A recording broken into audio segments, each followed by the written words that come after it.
The room was buzzing with anticipation long before the cameras started rolling. Washington had seen its fair share of heated debates, but today promised to be different. It wasn't just another policy discussion, it was personal. Representative Maxine Waters had made no secret of her disdain for Senator John Kennedy, often mocking his sharp wit as little more than backwoods sarcasm. To her, he was an obstacle, a thorn in her side, someone she believed she could put in his place. But as she walked into the hearing room that day, her chin raised high and her tone ready for combat, she had no idea she was about to meet a side of John Kennedy that would leave her, and everyone watching, speechless. Maxine began with fire. Her voice rang across the room, cutting through the low murmur of staffers and reporters.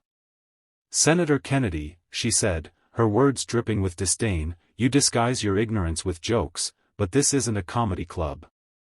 This is Congress. Lives are at stake." Her supporters in the audience clapped lightly, emboldening her. She leaned forward, her eyes narrowed, determined to humiliate him on live television. She cited statistics, raised her voice, and painted him as a man out of touch with the struggles of everyday Americans. Most people in the room thought Kennedy would strike back immediately. He was known for his quips, his clever retorts that often turned heated debates into viral moments. They expected sarcasm, maybe even mockery. Instead, he sat calmly, his hands folded, his expression patient.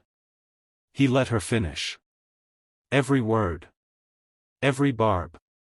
And when the silence finally fell, it wasn't a rehearsed zinger that left the crowd leaning forward, it was something far more powerful.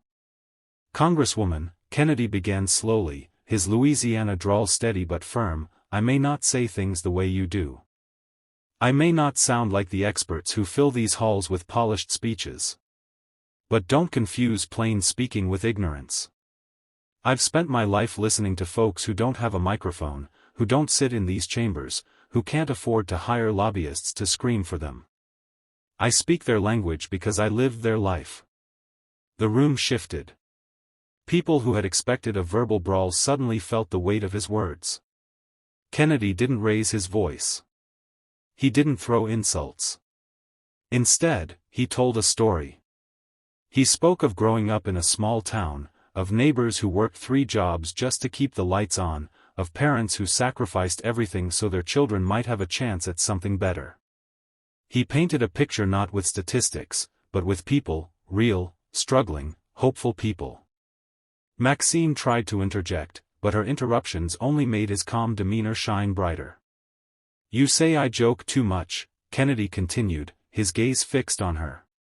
"But sometimes a little humor is how you survive pain.